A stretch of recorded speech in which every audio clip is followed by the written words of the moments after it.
जय जगदंब नमो आदेश. मी प्राध्यापक आंधळे सर आपलं या व्हिडिओमध्ये सहर्ष स्वागत करत आहे. नवरात्रीच्या ह्या स्पेशल व्हिडिओमध्ये आज आपण माहिती बघणार आहोत की घरच्या घरी श्री दुर्गा सप्तशती पाठ म्हणजेच श्री चंडी पाठ हे कसे करावे. याबरोबरच कुठला पाठ हा त्या ठिकाणी सर्वश्रेष्ठ आहे, उत्तम आहे किंवा मध्यम फळ देणारा आहे. कारण सप्तशती पाठाचे 3 प्रकारे वर्गीकरण केलं जातं. मूळ म्हणजे मार्कंडेय ऋषींनी जे लिहून ठेवलेलं आहे ते संस्कृत पाठ, दुसरा त्या ठिकाणचा असणारा प्राकृत पाठ आणि तिसरा असणारा आपल्या बोलीभाषेमधील देवनागरी लिपीमधला म्हणजे सरळ सोप्या भाषेमध्ये मराठीचा अनुवाद असणारा सप्तशती पाठ. तर या तिन्हीपैकी प्रत्येक पाठाचं फळ काय, त्याची वाचायची विधी काय, नियम काय आणि याबरोबरच यांच्यासोबत इतर अर्गला स्तोत्र, किलक स्तोत्र, रात्री सूक्त, कुंजिका स्तोत्र, चंडी पाठ, दिग्बंध, न्यास हे विधी कसे असतात, ते कसे करावे याची सर्व इस्तंभूत आणि सविस्तर माहिती आज आपण बघणार आहोत. साहजिकच आपला हा आजचा व्हिडिओ थोडासा मोठा होईल कारण याच्यामध्ये एकाच व्हिडिओमध्ये ह्या सर्व बाबींचा खुलासा मी क्रमवार पद्धतीनुसार करेल. तर सुरुवात आपण करूया दुर्गा सप्तशतीच्या नावापासून. मुळामध्ये बघा, दुर्गा सप्तशतीचं जे खरं नाव आहे ते आहे चंडी पाठ. चंडी म्हणजे जिने चंडमुंडाचा मर्दन केलं, चंडमुंडाचा वध केला अशा चंडिका देवीचा त्या ठिकाणी असणारा पाठ म्हणजे तिच्या चरित्रांचं वर्णन करणारा ग्रंथ. मूळ सह्याद्री खंडामध्ये याचं आपल्याला सर्व हे श्लोक आढळतात. आपल्या स्कंद पुराणातील सह्याद्री खंडामध्ये त्यातून आपण घेतलेलं हे सप्तशती.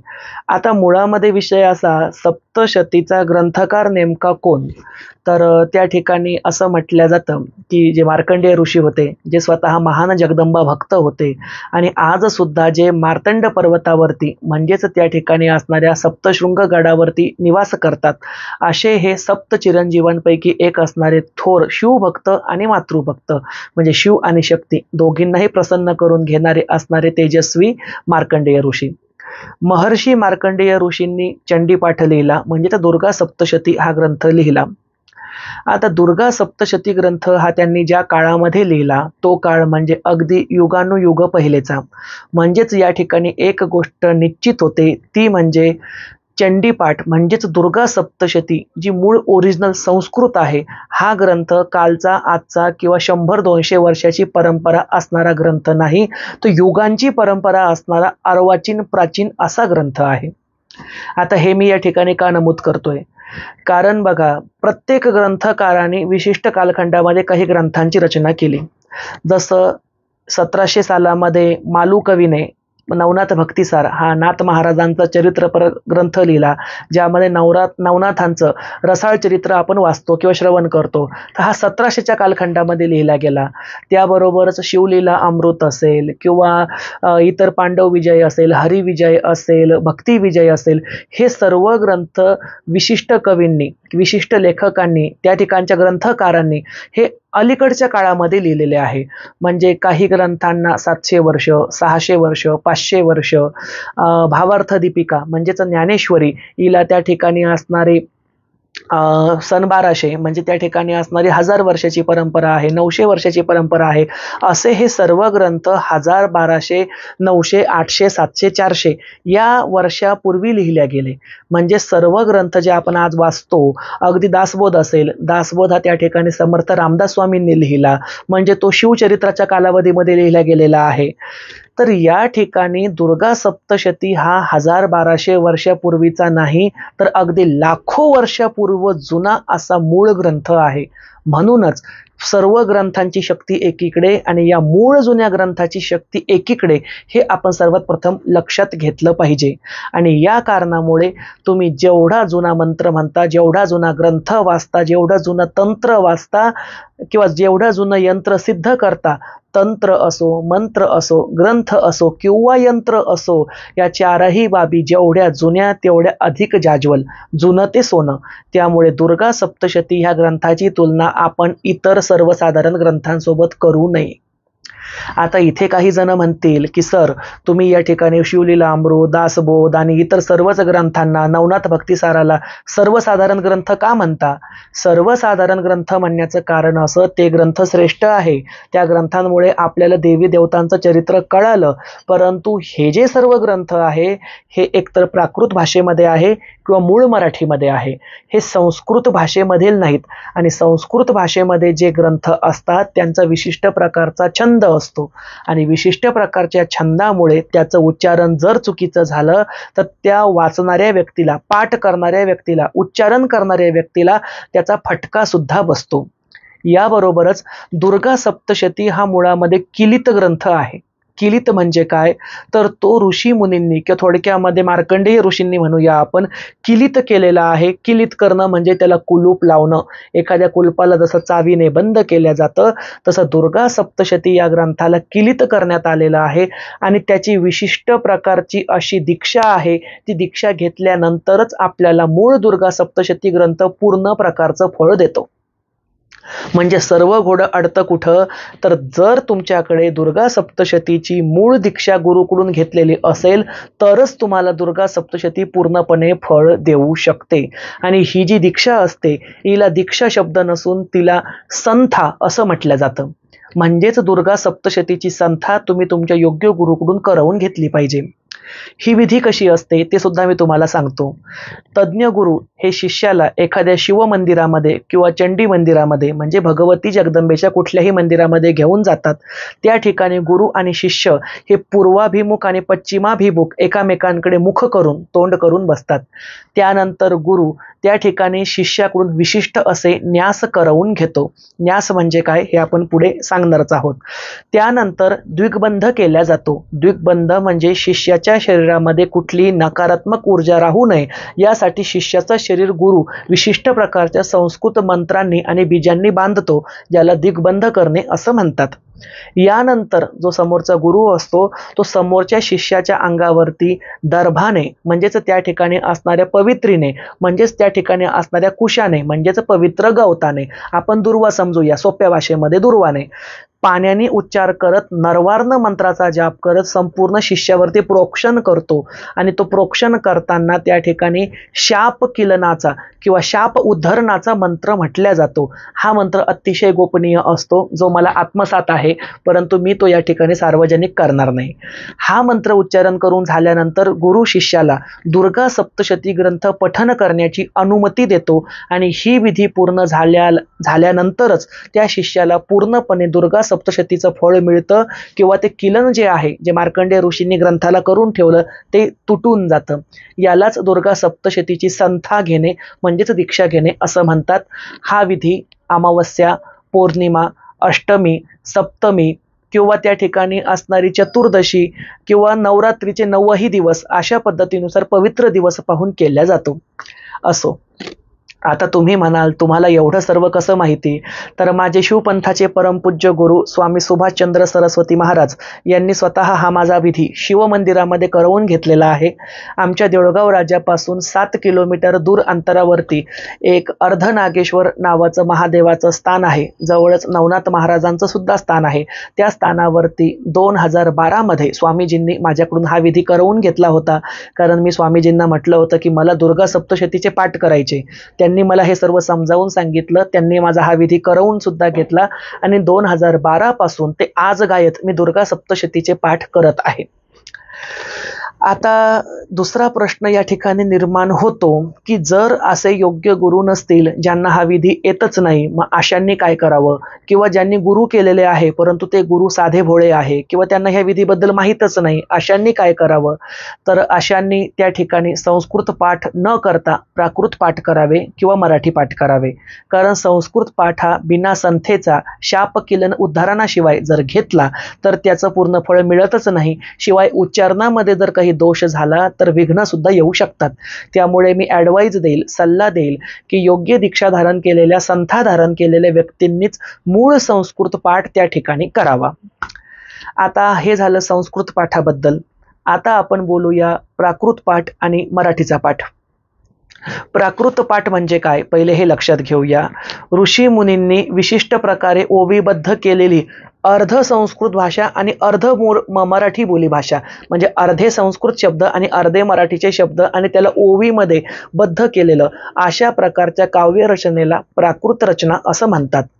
आता ही प्राकृत रचना संस्कृत भाषेपेक्षा अतिशय जास्त सोपी असल्यामुळे ती सर्वसामान्य जनांना वाचण्यासाठी सुलभ आहे.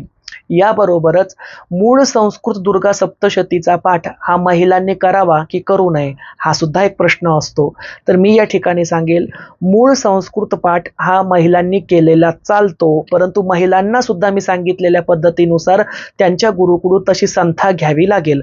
गुरु नसतील तर एखादे मोठे धर्माधिकारी शोधावे, एखादे पुरोहित शोधावे, एखादे प्रकांड पंडित शोधावे आणि त्यांना सांगावं की बाबा मला सप्तशती पाठाची जी दीक्षा आहे ती तुम्ही त्या ठिकाणी शिव मंदिरामध्ये किंवा देवीच्या मंदिरामध्ये जाऊन द्या आणि त्यांनाच तुम्ही कामापुरतं गुरु मानून त्यांना विशिष्ट रक्कम, वस्त्र, फळ, दक्षिणा, घालण्यासाठी कपडे वगैरे असा मानपान देऊन कामापुरतं त्यांना गुरु मानून त्यांच्याकडून संथा घेतली तरी सुद्धा चालेल. म्हणजे त्या ठिकाणी बऱ्याच जणांचा हा प्रश्न मिटेल. तर महिलांना सुद्धा ही विधी चालेल संस्कृत भाषेची, परंतु संथा घेणं आवश्यक आहे. परंतु महिलांना जर हे शक्य नसेल तर मग घरच्या घरी त्या प्राकृत पाठ करू शकतात. प्राकृत सप्तशतीचा पाठ करण्यासाठी तुम्हाला कुठल्याही गुरुची आवश्यकता नाही, संथा घेण्याची आवश्यकता नाही. महिला, पुरुष, आबाल, वृद्ध म्हणजे अगदी कुमारिका मुली ते अविवाहित मुलं सुद्धा प्राकृतचा पाठ करू शकतात. सवासना महिला, विधवा महिला सुद्धा प्राकृत सप्तशतीचा पाठ पारायण करू शकतात. आबाल, वृद्ध सर्व जणांना सोपी वाटेल अशी प्राकृत सप्तशती आहे आणि याच कारणामुळे आज जेवढे सप्तशती वाचणारे आहेत, सप्तशती वाचक आहेत, यापैकी 90% जनता ही प्राकृत सप्तशतीचंच पठण करते. कारण ते वाचायला सोपं आहे, सुलभ आहे, त्याचे नियम फारसे कठोर नाहीत. आता दुसरा विषय म्हणजे प्राकृत सप्तशती नेमकी कुठली घ्यावी. तर प्राकृत सप्तशती त्या ठिकाणी अनेक लेखकांची प्रसिद्ध आहे. जसं मी तुम्हाला सांगतो, कर्वे महाराजांची सप्तशती प्रसिद्ध आहे. त्याबरोबरच अग्निहोत्री महाराजांची एक सप्तशती प्रकाशित आहे. स्वामी दत्तावधूत यांची दुर्गा सप्तशती प्राकृत भाषेमधील प्रसिद्ध आहे. स्वामी समर्थ केंद्रांमध्ये जी सप्तशती मिळते ती सुद्धा प्राकृतच असते, ती सुद्धा प्रसिद्ध आहे. महिला जास्त करून स्वामी समर्थ केंद्रातील सप्तशती वाचतात. त्याबरोबरच स्वामी जितेंद्रनाथ ठाकूर यांनी सुद्धा एक उत्तम प्रकारची दुर्गा सप्तशती प्राकृतमध्ये ओवीबद्ध केलेली आहे. आता इतके मला जेवढी नावं आठवली मी तेवढी सांगितली. काही जण म्हणतील दुर्गा सप्तशती मूळ ग्रंथ आहे, तर मग हे एवढे लेखक कुठून आले. एवढे लेखक येण्याचं कारण असं, मूळ संस्कृत भाषा कठीण असल्यामुळे या सर्व संतांनी किंवा कवींनी किंवा ग्रंथकारांनी संस्कृत भाषेला स्वतःच्या ओव्यांमध्ये त्या ठिकाणी ट्रान्सलेट केलं, भाषांतरित केलं आणि त्याला सुलभ मराठीच्या ओव्यांमध्ये ओवलं. म्हणून संस्कृतमध्ये प्राकृतमध्ये जे अनुवाद करण्यात आला त्याचा प्रत्येकाचा लेखक वेगवेगळा आहे. याबरोबरच देवीचं चरित्र एकच, परंतु प्रत्येकाच्या ओव्या सुद्धा वेगळ्या वेगळ्या असतात. स्वामी दत्तावधूत यांच्या प्राकृत ओव्या वेगळ्या आहेत. स्वामी समर्थ केंद्रांमध्ये जी सप्तशती मिळते तिच्यातील ओव्या वेगळ्या आहेत प्राकृतच्या. जितेंद्रनाथ ठाकूर यांच्या ओव्या वेगळ्या आहेत. अग्निहोत्री महाराज आणि कर्वे महाराज यांच्या सुद्धा ओव्या वेगवेगळ्या आहे. ज्यांना जशा सुचल्या त्यांनी तशा पद्धतीनुसार जगदंबेच्या चरित्राचं रसाळ वर्णन प्राकृतमध्ये करण्याचा आपापला प्रयत्न ठेवलेला आहे. त्यामुळे तुम्ही यापैकी जी कुठली सप्तशती तुम्हाला मिळाली तिचं पठण सुद्धा करू शकता. आता तिसऱ्या प्रकारावर येतो. तो प्रकार म्हणजे मराठीमधील सप्तशती, म्हणजे सरळ सरळ मराठी भाषांतर, गोष्टीरूप भाषांतर. तर माझ्या मते गोष्टीरूप भाषांतरामधून मनशांती मिळेल, जगदंबेचं चिंतन घडेल, परंतु ऊर्जा शक्ती जास्त प्रमाणामध्ये निर्माण होणार नाही, कारण तिच्यामध्ये छंद नसतो. म्हणजे सरळ जगदंबेनी अवतार घेतला, तिने महिषासुराचा वध केला, तिचं स्वरूप एवढं विक्राळ होतं, असं सरळ सरळ एखाद्या पाठासारखं किंवा एखाद्या बातमीसारखं वाचणे आणि त्यालाच काव्य रचनेमध्ये वाचणे यामध्ये प्रचंड प्रमाणामध्ये तफावत येते. काव्य रचनेमध्ये त्या ठिकाणी लय आणि गती असते, तर मराठी पाठामध्ये त्या ठिकाणी लय गती नसल्यामुळे त्या ठिकाणी कुठल्याही प्रकारचा नाद निर्माण होत नाही. म्हणजेच तुम्हाला या ठिकाणी सांगतो, सर्वश्रेष्ठ सप्तशती म्हणजे मूळ मार्कंडेय ऋषींनी संस्कृतमध्ये लिहिलेली सप्तशती, जिच्यामध्ये 1000% पॉवर आहे. समजण्यासाठी सांगतोय बरं का. दुसरा प्रकार म्हणजे आपली प्राकृत सप्तशती, जिच्यामध्ये संस्कृत सप्तशतीच्या मानाने 40 ते 50% एवढी ऊर्जा आहे, म्हणजे निम्मी ऊर्जा आहे असं आपण ग्राह्य धरूया. आणि मराठीमधील सरळ सरळ अनुवाद म्हणजे भाषांतर याच्यामध्ये 10 ते 15% एवढी शक्ती असते असं आपण गृहीत धरूया. आता हे परिमाण कोणी ठरवलं, तर हे कोणीही ठरवलेलं नाही, तुम्हाला सोप्या भाषेमध्ये कळावं म्हणून मी त्या ठिकाणी सांगत आहे. आता हे झालं संस्कृत श्रेष्ठ, तिच्यापेक्षा मध्यम स्वरूपाची म्हणजे प्राकृत, आणि सर्वात सोपी म्हणजे मराठीची कनिष्ठ. आता लक्षात घेऊया दुर्गा सप्तशतीचा पाठ करावा कसा. तर मी प्राकृत भाषेतील सप्तशतीचा पाठ सर्वात प्रथम समजावून सांगतो, कारण 90% जनता तिचाच पाठ करते. नंतर संस्कृत आणि मराठीकडे येऊया. प्राकृत सप्तशती वाचणाऱ्यांनी, बरं काही जण प्रश्न विचारतील की संस्कृत आहे की प्राकृत आहे, हे आम्हाला कळणार कसं. कारण ज्या महिला थोड्याशा कमी शिकलेल्या असतात किंवा काही पुरुष कमी शाळा शिकलेले असतात, त्यांना नेमकं प्राकृत आणि संस्कृत मधला फरकच कळत नाही. जसं माझ्याकडे एक घुगे ताई नावाच्या ताई आलत्या, त्या मला म्हटल्या, सर मी दुर्गा सप्तशतीचं गेल्या अनेक वर्षांपासून पठण करते. म्हटलं संस्कृत भाषेचं करता की प्राकृत. त्या म्हटल्या संस्कृत मधील करते. म्हटलं मला ग्रंथ दाखवायला आणा. पुढच्या आठवड्यामध्ये त्यांनी मला ग्रंथ दाखवला. ती प्राकृत सप्तशती होती, जी स्वामी समर्थ केंद्रामध्ये विकत मिळते. म्हटलं अहो ताई, ही प्राकृत सप्तशती आहे. त्या म्हटल्या नाही सर, ही संस्कृतच सप्तशती आहे. म्हटलं कशावरून.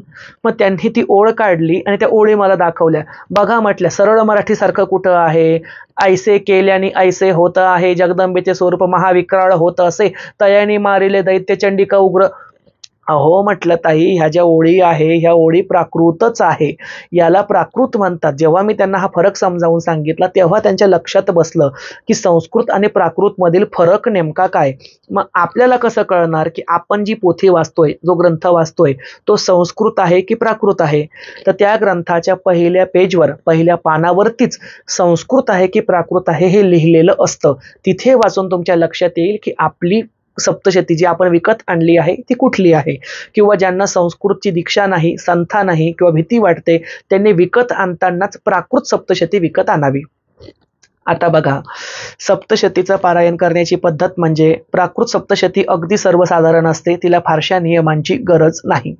सर्वात प्रथम ग्रंथ पठण करणाऱ्याने शुचिभूत व्हावं, म्हणजे चूळ भरावी, दात घासावे, त्यानंतर अंघोळ करावी, डोक्याला सुवासिक तेल लावावं, स्वच्छ कपडे परिधान करून आणि कपाळाला तिलक लावून त्यानंतर घरातील वडीलधाऱ्या व्यक्तींना म्हणजे सासू सासरे किंवा आई वडील यांना नमस्कार करावा, देवादिकांना नमस्कार करावा, देवाची सागर संगीत पूजा करावी, देवाला नैवेद्य दाखवावा आणि त्या ठिकाणी 2 विड्याची पानं, त्यावरती 1 सुपारी आणि 1 रुपयाचं नाणं असा मानपान त्या ठिकाणी आपल्या देवघरावरती अर्पण करावा. देवघरावरती हा विडा ठेवत असताना विड्याचे देठ देवाकडे ठेवावे आणि विड्याचं टोक स्वतःकडे ठेवावं, म्हणजे देठ देवाकडे करून ठेवावा. या विड्याला हळद आणि कुंकू अर्पण करावं, थोड्याशा अक्षदा अर्पण कराव्या आणि हात जोडून प्रार्थना करावी. हे जगदंबा माते, हे जगदीश्वरी, हे कुलस्वामिनी माता, तुझ्या प्राप्तीसाठी, तुझ्या भक्तीसाठी मी आजपासून दुर्गा सप्तशती या प्राकृत ग्रंथाचा किंवा संस्कृत ग्रंथाचा, जे तुमचा असेल तो पाठ करणार आहे. अशी प्रार्थना करून झाल्यानंतर हातावरती थोडंसं पाणी घ्यावं. जर तुम्हाला छानपैकी संस्कृत श्लोक येत असेल, संस्कृतचा संकल्प येत असेल, तर संस्कृत भाषेतील संकल्प बोलला तरी सुद्धा चालतो. पण तो बहुतांशी जणांना येत नसेल, मग त्या ठिकाणी सरळ हातावरती पाणी घ्यावं, त्या पाण्यामध्ये हळद कुंकू टाकावं, अशी गोकर्ण मुद्रा करावी आणि या मुद्रेमध्ये हातामध्ये पाणी धरून बोलावं, हे जगदंबा माते, मी हा पाठ करत असताना माझ्याकडून चुकी भुलीने काही अन्याय घडला, काही चुकी झाली, तरी तू मोठ्या अंतःकरणाने पदरात घे, पोटात घे आणि मला समजून घे, असं म्हणून ते पाणी जमिनीवरती ओतून द्यावं. तुमचा साधा सोपा संकल्प पूर्ण झाला. आता हा ग्रंथ सकाळी वाचावा, दुपारी वाचावा की संध्याकाळी. तर मी तुम्हाला सांगतो, दुर्गा सप्तशती पाठ करण्याची सर्वोत्तम वेळ म्हणजे रात्रीकालीन आहे. हा एकमेव ग्रंथ असा आहे जो रात्री काळामध्ये अधिक लाभ देतो, कारण जगदंबेचंच एक रूप मोहरात्री आहे, कालरात्री आहे. म्हणजेच जगदंबा निशाचर जगदंबा आहे. निशाचर म्हणजे रात्रीच्या वरती जिचा ताबा आहे, जी रात्री अधिक विहार करते. कारण जगदंबेचे भैरव, जगदंबेचे सेवक, जगदंबेच्या यक्षिणी किंवा जगदंबेच्या सेविका ह्या अधिक प्रमाणामध्ये रात्री ॲक्टिव्ह असतात, जागृत असतात. त्यामुळे जगदंबेचा होम, हवन, बलिदान, जागरण, गोंधळ, परडी भरणे, वारी खेळणे हे सर्व विधी अधिक करून रात्रीच्या काळामध्ये केली जातात. जगदंबेच्या तांत्रिक साधना सुद्धा अंधार पडल्यानंतरच सुरू केल्या जातात. त्यामुळे रात्री काळाला विशेष असं महत्त्व आहे. सायंकाळी 7 वाजेपासून पुढे तुम्ही सप्तशतीचा पाठ करणं अतिउत्तम आहे. ज्यांना जमत नसेल त्यांनी सकाळी करावा. दुपारच्या वेळेमध्ये मात्र सप्तशतीचा पाठ करू नये. इथे मोठी घोडचूक अशी होते की बऱ्याच महिला घरातील कामं आवरल्याच्या नंतर फावल्या वेळेमध्ये दुपारी ग्रंथ वाचायला बसतात. दुपारी 12 ते संध्याकाळी 6 हा वेळ जगदंबेच्या सप्तशतीला वर्जित आहे, हे लक्षात ठेवावं. आता या ठिकाणी बघा, जगदंबेला हा काळ वर्जित का हे सुद्धा सांगतो. सप्तशती ग्रंथाचं महात्म्य आहे की ज्या ठिकाणी हा ग्रंथ पठन केला जातो त्या ठिकाणी जगदंबा स्वतः सूक्ष्म रूपाने उपलब्ध राहून हा ग्रंथ श्रवण करते. याचाच अर्थ जगदंबा स्वतः येत नाही, पण ती स्वतःची सेविका किंवा सेवक म्हणजेच जगदंबेचा एक गण सूक्ष्म रूपाने ग्रंथ वाचणाऱ्या पठणकर्त्याजवळ बसून हा ग्रंथ ऐकत असतो. आता दुपारच्या वेळेला जर तुम्ही हा ग्रंथ वाचायला बसले तर जगदंबेची सेवा सोडून त्यांना तुमच्याजवळ येऊन बसावं लागेल. जगदंबेच्या सेवेमध्ये खंड पडेल. या कारणासाठी जगदंबा रात्री स्वतः विहार करते, तिच्या गणांना मुक्त करते आणि रात्री काळामध्ये जिथे जिथे सप्तशतीचं पठण चालतं तिथे तिथे हे गण सूक्ष्म रूपाने उपलब्ध राहू शकतात. त्यामुळे हा ग्रंथ शक्यतोवर रात्री वाचावा किंवा सकाळी वाचून घ्यावा 12 वाजेच्या आधी. आता या ग्रंथाचं पठण सुरुवात करताना ती कशी करावी बघा. तुम्ही प्राकृत जरी वाचत असले तरी तुम्हाला त्या ठिकाणी चंडीपाठ वाचणं गरजेचं आहे. चंडीपाठ म्हणजेच चंडी कवच. चंडी कवच म्हणजेच दुर्गा कवच, त्याला सोप्या भाषेमध्ये दुर्गा कवच असं म्हटलं जातं. हे दुर्गा कवचाचं एकदा पठण करून घ्यावं. ते संस्कृत किंवा प्राकृत सप्तशतीमध्ये दिलेलं असतं. कवचाचं पठण झाल्यानंतर त्या ठिकाणी अर्गला स्तोत्राचं पठण करावं. अर्गला स्तोत्र म्हणजे काय हे मी थोड्या वेळाने पुन्हा समजावून सांगतो. अर्गला स्तोत्रानंतर किलक स्तोत्राचं पठण करावं आणि रात्री सुक्ताचं पठण मात्र करू नये. रात्री सुक्ताचं पठण फक्त संस्कृत सप्तशतीवाल्यांसाठी आहे. जरी प्राकृत सप्तशतीमध्ये रात्री सुक्त दिलेलं असलं तरी ते वाचणाऱ्याने वाचू नये. चंडी कवच म्हणजेच दुर्गा कवच वाचावं, अर्गला कवच वाचावं, अर्गला स्तोत्र वाचावं आणि किलक स्तोत्र वाचावं. हे 3 स्तोत्र वाचून झाले की पहिला अध्याय वाचायला सुरुवात करावी. संपूर्ण ग्रंथ तुम्ही एका दिवसातही वाचू शकता किंवा दररोजचा एक अध्याय या पद्धतीनुसार अध्याय सुद्धा घेऊ शकता. आता दुर्गा सप्तशतीचे एकूण मूळ अध्याय त्या ठिकाणी 13च आहेत, परंतु काही सप्तशती ज्या प्राकृत आहे त्यांच्यामध्ये 15-16 असे अध्याय सुद्धा मी बघितले. त्याचं कारण असं की जे ग्रंथकार आहेत त्यांनी काही अध्याय स्वतःच्या मनाने त्यामध्ये वाढवले. मूळ अध्याय 13च. मग जे मूळ 13 अध्याय आहे ते तुम्ही एका दिवसामध्ये पूर्ण वाचू शकता किंवा रोजचा एक या पद्धतीनुसार 13 दिवसांचे 13 अध्याय वाचू शकता किंवा त्या ठिकाणी दररोजचा कधी 1 कधी 2 अशा पद्धतीनुसार 9 दिवसामध्ये पूर्ण 13 अध्याय सुद्धा पूर्ण करू शकता. आता तुम्हाला दररोजचे किती अध्याय वाचायचे हे तुमच्यावर अवलंबून आहे. तुम्ही एका दिवसामध्ये, 3 दिवसामध्ये, 5 दिवसामध्ये, 7 दिवसामध्ये किंवा 9 दिवसामध्ये पूर्ण ग्रंथ वाचावा. आता इथे बघा 1, 3, 5, 7 आणि 9 म्हणजे विषम आकडा मी घेतलेला आहे. सम आकडा जगदंबेला वर्जित आहे. त्यामुळे विषम संख्येमध्येच ती आपण पारायण संख्या पूर्ण करावी. 3 दिवसांमध्ये सप्तशतीचं उत्तम प्रकारे पारायण होतं बरं का. त्यामुळे तुम्ही 3 दिवसामध्ये 1 पारायण करून नवरात्रीच्या 9 दिवसामध्ये एकूण 3 पारायण करावी. म्हणजे गणित कळालं का. पहिल्या माळेला, दुसऱ्या माळेला आणि तिसऱ्या माळेला 1 पाठ झाला. चौथ्या माळेला, 5व्या माळेला, 6व्या माळेला पुन्हा तीच आवृत्ती दुसऱ्यांदा झाली. 7व्या माळेला, 8व्या माळेला आणि 9व्या माळेला म्हणजे महानवमीच्या दिवशी पुन्हा तिसरी आवृत्ती झाली. अशा पद्धतीनुसार प्रतिपदा ते दसऱ्यापर्यंत एकूण नवरात्रीच्या 9 दिवसामध्ये 3 दिवसाचा जरी आपण 1 पाठ धरला तरी 3 पाठ 9 दिवसामध्ये पूर्ण होतात. किंवा दररोज जर अख्खा ग्रंथ वाचला तर 9 दिवसाचे 9 पाठ सुद्धा होतात. अख्खा ग्रंथ वाचण्यासाठी त्या ठिकाणी सर्वसाधारणपणे 3 ते 3.5 तास एवढा वेळ जातो. आता तुम्ही जसं काही पारायण कराल ते जगदंबेला मान्य आहे. ते आपल्या शक्तीवर अवलंबून आहे. आता हा पाठ करत असताना तो मोठ्याने करावा. याचं कारण काय, की जेवढ्या मोठ्याने तुम्ही हा पाठ कराल तर तुमच्या घरामधील असणाऱ्या वाईट शक्ती, वाईट विचार, नकारात्मक शक्ती त्या आवाजाने, त्या ध्वनीने त्या स्थानांवरून पलायन करतात. म्हणजेच तुमची वास्तू शुद्ध होते, तुमची आत्मा शुद्ध होते, तुमची काया म्हणजेच तुमचा देह सुद्धा शुद्ध होतो. त्यामुळे मोठ्याने पाठ त्या ठिकाणी करणं अपेक्षित आहे. याबरोबरच मी सांगितलं की जिथे जिथे हा पाठ चालतो तिथे तिथे जगदंबा सूक्ष्म रूपाने हजर असते. म्हणजे तर जगदंबेचा सेवक हजर असतो, गण हजर असतो. त्यामुळे त्याला सुद्धा तो पाठ ऐकू गेला पाहिजे. यामुळे ती मोठ्यानेच वाचावी. आता बघा, पाठ तुमचा सुरू असताना त्या ठिकाणी इतर कुठलाही कोलाहल, गोंगाट किंवा धिंगाणा नसावा. जसं की आता हल्ली तर बिग बॉसची चर्चा फार जोरात सुरू आहे. आता बिग बॉस असेल, इतर कुठल्या मालिका असतील, चित्रपट असतील, हे टी व्हीवरती मोठ्या आवाजामध्ये लावून दिलेत आणि इकडे तुम्ही पाठ करताय, असला गोंधळ नकोय. किंवा तुम्ही जिथे पाठ करायला बसताय तिथे जोरजोराने कोणीतरी गप्पा करतंय किंवा ओरडतंय किंवा बोलतंय, असं सुद्धा नको. त्यामुळे अगदी घरातील व्यक्ती झोपल्याच्या नंतर आपण अर्ध्या रात्री सुद्धा ह्या ग्रंथाचं पठण करू शकतो. पार रात्री 9 वाजो, 10 वाजो, 11 वाजो, त्याला काहीही हरकत नाही. परंतु नियम तोच, तुम्ही रात्री जर पठण करत असले तर पठणाच्या आधी अंघोळ करून स्वच्छ कपडे बदलून दुसऱ्यांदा अंघोळ करावी लागेल. सकाळची वेगळी, संध्याकाळची वेगळी, नंतरच ग्रंथ पठण करायला बसावं. एवढी सूचीभूतता या ग्रंथासाठी पाळावीच लागते. आता तुम्ही ग्रंथ वाचायला बसताय, ग्रंथ वाचायला बसताना तुम्ही आसन कुठलं घ्यायचं, तर तुम्ही कुठलंही उबदार आसन घ्यावं. म्हणजेच कपड्याचं आसन घ्यावं.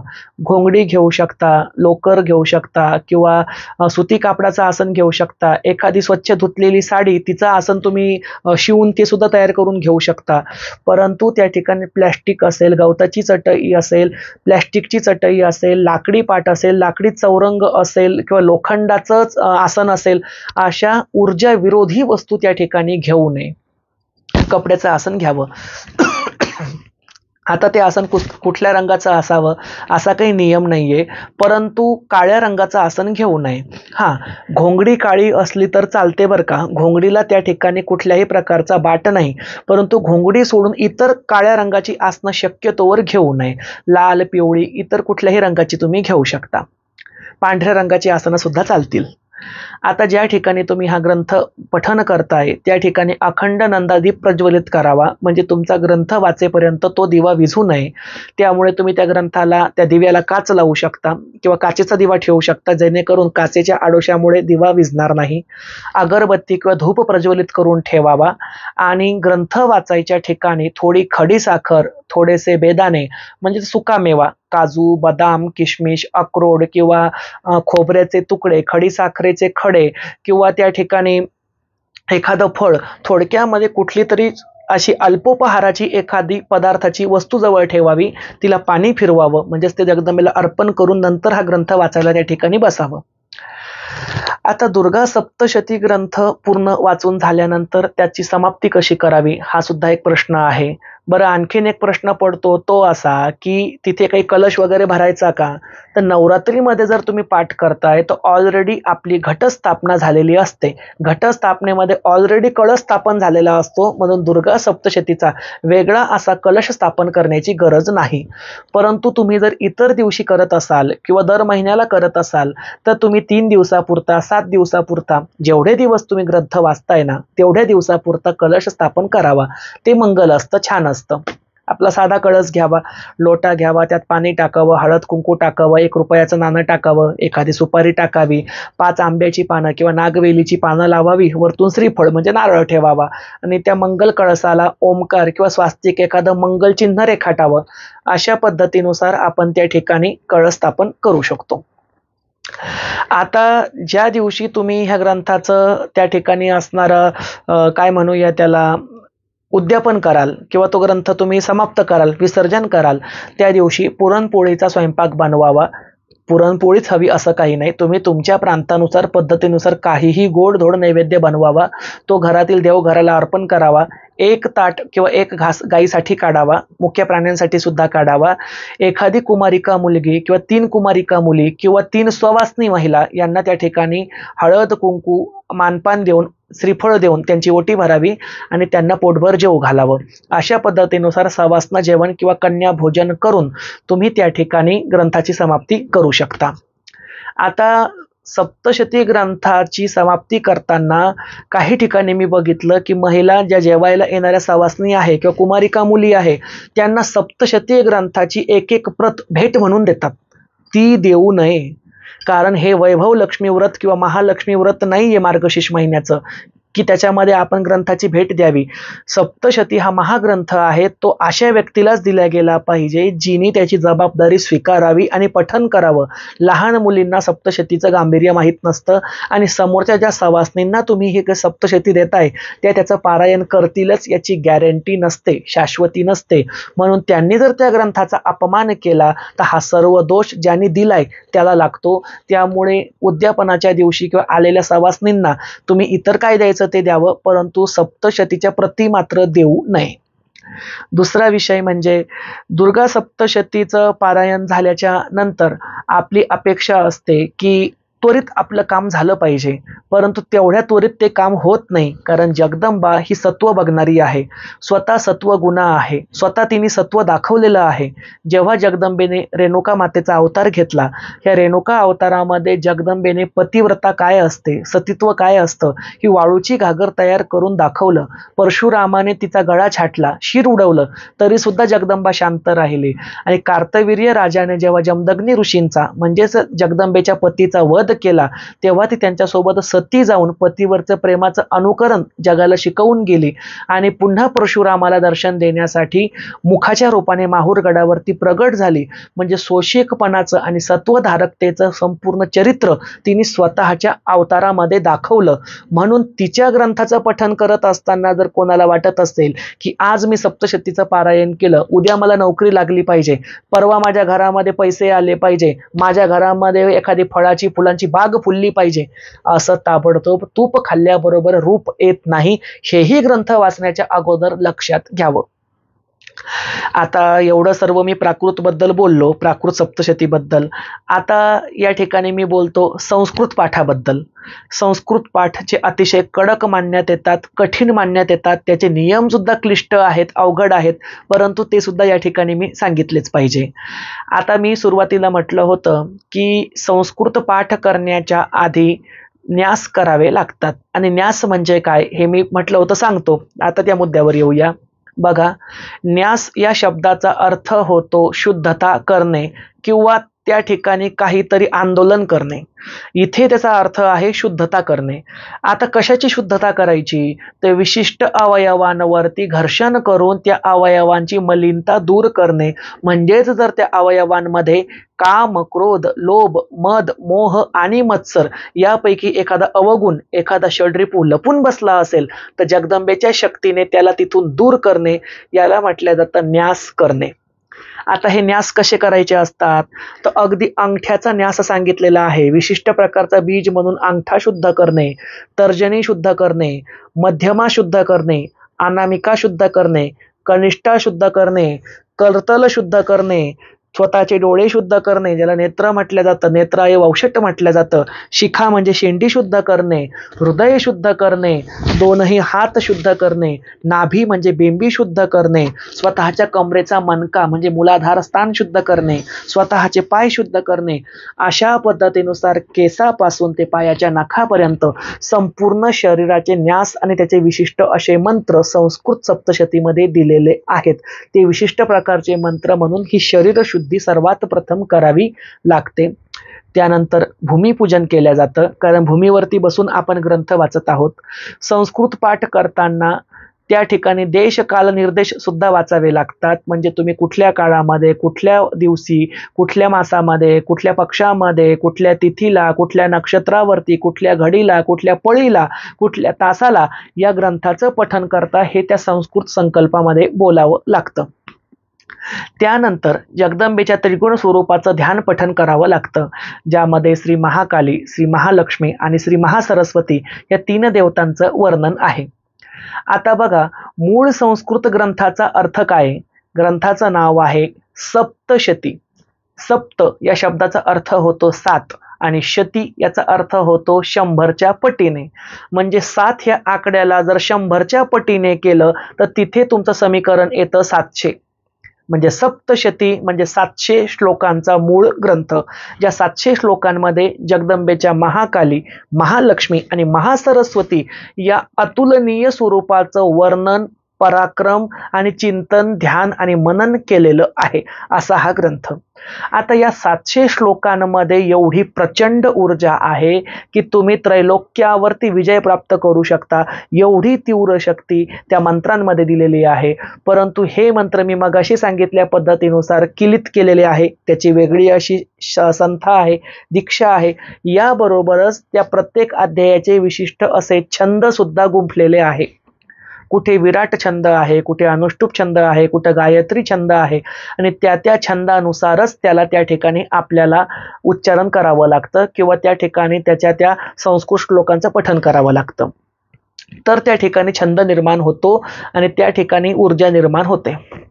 आता हा जो संस्कृत ग्रंथ आहे, या संस्कृत ग्रंथाच्या सुरुवातीला जसं मी प्राकृतमध्ये सांगितलं त्याच पद्धतीनुसार सुरुवातीला चंडी कवच म्हणावं लागतं.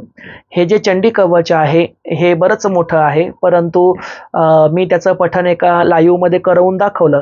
त्या पद्धतीनुसार ते पठण आपल्याला करावं लागतं. इथे काही मी पुन्हा चंडी कवचाचं पठण करत नाही. हे चंडी कवच संस्कृत भाषेमध्ये आहे, तेच पठण उत्तम असतं. त्यानंतर आपल्याला अर्गला स्तोत्राचं पठण करावं लागतं. आता अर्गला म्हणजेच दारिद्र्याचा नाश करणारी देवता, म्हणजेच अमंगळाचा नाश करणारी देवता, आणि हे अर्गला स्तोत्र भगवती महालक्ष्मीला समर्पित आहे. आता भगवती महालक्ष्मी हिचे 2 रूप आहे. एक म्हणजे अष्टादश भुजा महालक्ष्मी आणि एक आहे चतुर्भुजा महालक्ष्मी. चतुर्भुजा महालक्ष्मी म्हणजे करवीर क्षेत्री, कोल्हापूर क्षेत्री जी बसलेली आहे ती आहे त्या ठिकाणची कोल्हापूरची अंबाबाई महालक्ष्मी चतुर्भुजा.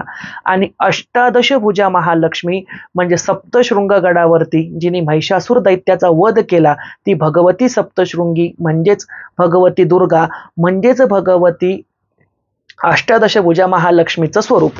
आता तिचं त्या ठिकाणी पूर्ण वर्णन आणि तिची गुणगान हे अर्गला स्तोत्रामध्ये आलेले आहे. या अर्गला स्तोत्रामध्ये या महालक्ष्मीला, या महिषासूर मर्दिनीला स्वतःचं सर्व प्रकारचं दारिद्र्य जावं, स्वतःला यश आणि कीर्ती मिळावे आणि आरोग्य मिळावं अशी प्रार्थना सुद्धा केलेली आहे. जसं मी अर्गला स्तोत्रामधील फक्त 2च श्लोक तुम्हाला या ठिकाणी बोलून दाखवतो, तसे बरेच श्लोक आहे अर्गलामध्ये, पण उदाहरणासाठी 2 श्लोक आपण घेऊया. महिषासूर निर्नाश विधात्री वरदे नमः रूपं देहि जयं देहि यशो देहि दिशो जहि. दुसरा श्लोक घेतोय मी. इंद्राणी पती संभाव पूजिते परमेश्वरी रूपं देहि जयं देहि यशो देहि दिशो जहि. तिसरा सुद्धा उच्चारण एका श्लोकाचं करून दाखवतो. पत्नीं मनोरमां देहि मनोवृत्तानुसारिणीं तारिणीं दुर्ग संसार सागरस्यो कुलोद्भवाम. आता जे 3 श्लोकांचं मी पठण केलं, या 3 श्लोकांचा अर्थ बघा. पहिला श्लोक होता महिषासूर निर्नाश विधात्री वरदे नमः रूपम देहि जयम देहि यशो देहि दिशो जहि. म्हणजे महिषासुराचा विनाश करणाऱ्या हे महाचंडिके आम्हाला यश, रूप आणि कीर्ती आणि धन ह्या सर्व गोष्टी तू दे. दुसरा श्लोक मी उच्चारला. इंद्राणी पती संभाव पूजिते परमेश्वरी रूपम देहि जयम देहि यशो देहि दिशो जहि. इंद्राणी पती संभाव म्हणजे इंद्राणीच्या पतीने म्हणजे इंद्रदेवाने जिचं पूजन केलं अशा ह्या चंडी माते आम्हाला रूप, यश आणि कीर्ती, धन, ऐश्वर्य ह्या सर्व गोष्टी दे. तिसऱ्या श्लोकाचा उच्चारण होतं पत्नीं मनोरमां देहि मनोवृत्तानुसारिणीं तारिणीं दुर्ग संसार सागरस्य कुलोद्भवाम. म्हणजे हे दुर्गा माते मला अशी मनोरमा, अशी पत्नी दे जी माझ्या संसाराला ह्या भवसागरातून तारून नेईल, अशी सुयोग्य पत्नी तुझ्या आशीर्वादाने मला लाभू दे. म्हणजेच त्या ठिकाणी जे बिन लग्नाचे मुलं असतील, ज्यांची लग्न जमत नसेल, त्यांनी ह्या मंत्राचं दररोज 108 वेळेला पठण करावं. हमखास 7 महिन्यामध्ये विवाह जमतो. परंतु हल्ली असं झालेलं आहे, आपल्याला धर्मशास्त्राचं ज्ञान राहिलेलं नाही, करण्याची इच्छा राहिलेली नाही आणि आपल्याजवळ अमूल्य शक्तीचा साठा असून सुद्धा आपण त्यापासून अनभिज्ञ राहतो. असो, आता हे कीलक स्तोत्राचं पठन झालं. या कीलक स्तोत्राच्या पठनानंतर इथे फक्त मी 3 श्लोक घेतले, पण यामध्ये बरेच श्लोक आहेत बरं का. तिसऱ्या नंबरवरती स्तोत्र येतं ते म्हणजे कीलक स्तोत्र. पहिले झालं आपलं दुर्गा कवच म्हणजे चंडी कवच, दुसरं झालं अर्गला स्तोत्र, नंतर आहे कीलक कवच. कीलक कवच हे त्या ठिकाणी भगवान महादेवाने भगवती महासरस्वतीसाठी तयार केलेलं स्तोत्र आहे. या स्तोत्रामध्ये त्या ठिकाणी भगवतीच्या अनेक गुणांचं वर्णन सुद्धा केलेलं आहे. आता याच्यातील काही श्लोकाचं उच्चारण मी या ठिकाणी करत नाही, कारण व्हिडिओ आपला फार मोठा होईल. यानंतर 3ऱ्या क्रमांकावरती जे सूक्त येतं त्याचं नाव आहे रात्री सूक्त. मी सांगितलं प्राकृत सप्तशती वाचणाऱ्यांनी फक्त अर्गला आणि कीलकच वाचावं, रात्री सूक्त वाचू नये. पण जे संस्कृत पाठ करत असतील त्यांना रात्री सूक्त वाचावं लागतं, त्यांनी ते नक्की वाचावं. आता त्या ठिकाणी जे रात्री सूक्त आहे ते ब्रह्मा ऋषींनी तयार केलेलं आहे. भगवती महाकाली देवतेचं वर्णन आहे आणि भगवती महाकालीने संपूर्ण रात्र स्वतःच्या काळ्या तेजाने कशी झाकून टाकली आहे हिचं सुद्धा वर्णन आहे. थोडक्यामध्ये जेव्हा ह्या सृष्टीचा विनाश होईल तेव्हा ही संपूर्ण सृष्टी ज्या काळोखामध्ये बुडेल ती काळरात्री, ती मोहरात्री, ती असणारी दारुण संकटाची रात्र म्हणजेच त्या ठिकाणी प्रलयाची रात्र हीच महाकाली आहे, असं वर्णन त्या ठिकाणी ब्रह्मा ऋषी म्हणजे ब्रह्मदेव करतात आपल्याला दिसतात. आता या ठिकाणी हे जे 4 मी हे सांगितले याचं पठन झाल्यानंतर आपल्याला त्या ठिकाणी संस्कृत पाठ सुरू करावा लागतो. आता त्या ठिकाणी संकल्प कसा करावा, तर मग अशी सांगितल्याप्रमाणे सर्व विधी आहे. प्राकृत सारखेच आसन घ्यावं, तुपाचा दिवा लावावा, आंघोळ करावी, हातावर पाणी घेऊन तो संकल्प बोलून सोडावा, पान विडा सुपारी देवाला ठेवावी, नैवेद्य ठेवावा, सर्व तसंच आहे. पण पाठामध्ये मात्र फरक आहे. तो फरक असा की या ठिकाणी तुम्हाला जो पहिला पाठ आहे म्हणजे पहिला अध्याय आहे तो पहिला अध्याय त्या ठिकाणी एकटा वाचायला चालत नाही. म्हणजेच काय, जसं आपण प्राकृत सप्तशती कितीही वेळेला वाचू शकतो त्याला बंधन नाही, पण संस्कृतमध्ये तसं नाही. पहिल्या अध्यायामध्ये एकच चरित्र आहे ते म्हणजे महाकाली देवीचं चरित्र. तर हा संस्कृत भाषेचा पहिला अध्याय तुम्हाला एकूण 2 वेळेला वाचावा लागतो, लक्षात घ्या. त्यानंतर दुसऱ्या अध्यायामध्ये, तिसऱ्या अध्यायामध्ये आणि चौथ्या अध्यायामध्ये महालक्ष्मीचं चरित्र वर्णन आहे.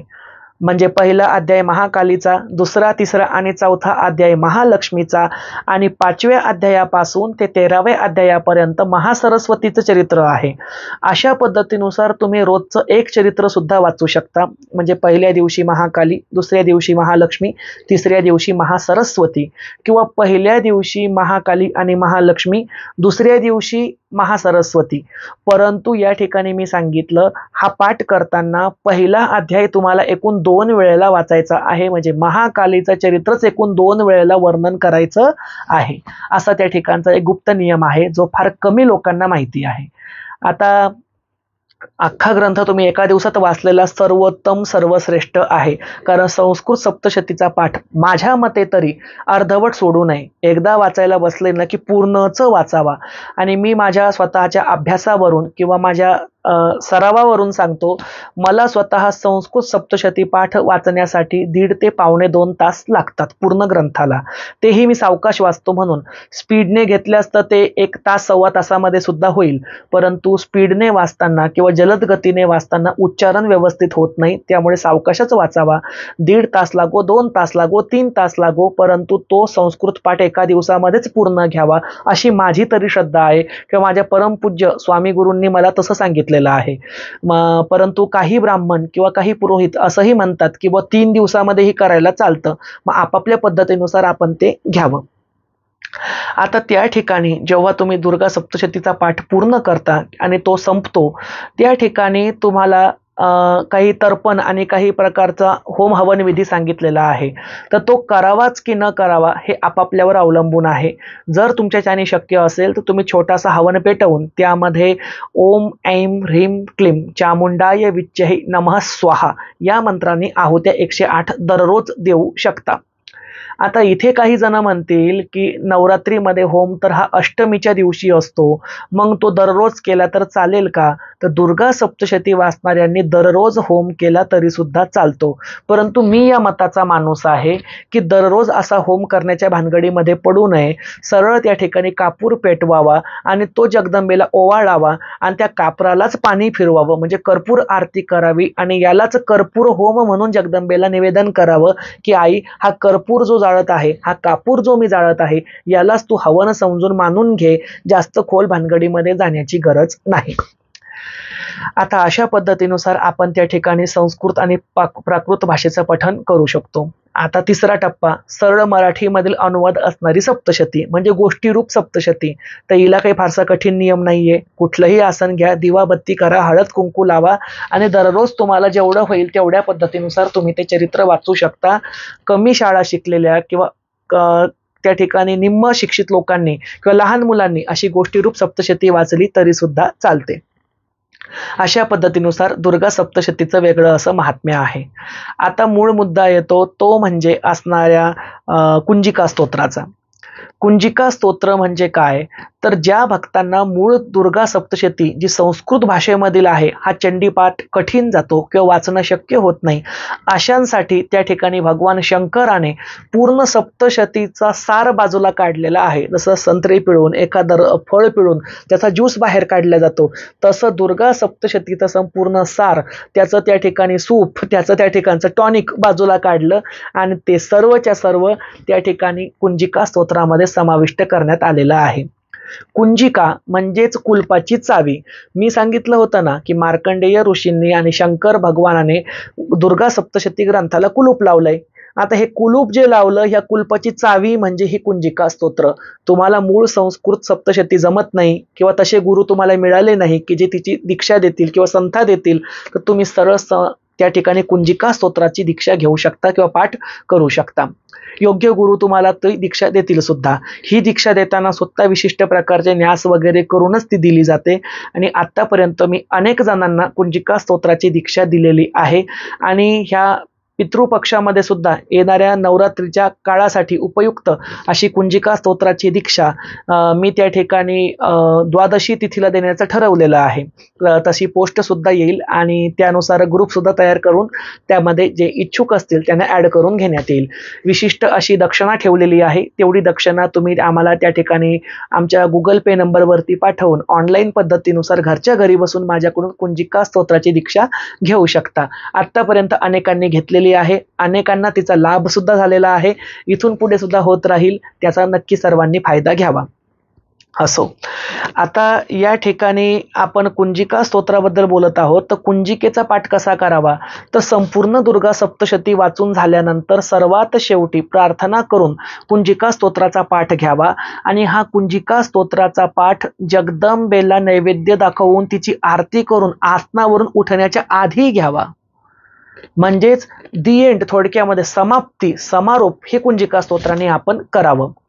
हे जे कुंजिका स्तोत्र आहे, या कुंजिका स्तोत्रामध्ये ऐंकारी, ह्रिंकारी आणि क्लिंकारी अशा 3 जगदंबेच्या गुणांचं वर्णन केलेलं आहे.